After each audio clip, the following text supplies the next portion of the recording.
Welcome to this Excel tutorial, which will teach you how to set up an existing data table to highlight certain rows based on an amount that is in a certain column in your data table.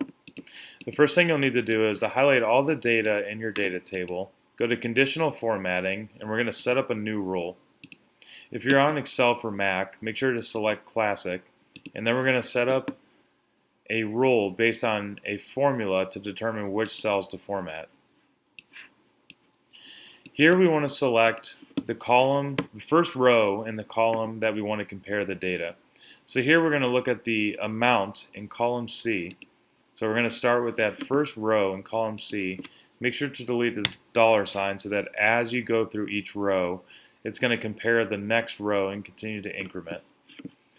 So we want to say rows where column C is greater than a certain number are going to highlight as red. So here we'll say if column C2 is greater than 175, then we're going to highlight as red. So we press OK. We can see that the rows where column C is greater than 175 highlight as red. Thank you for watching, and feel free to reach out if you have any questions.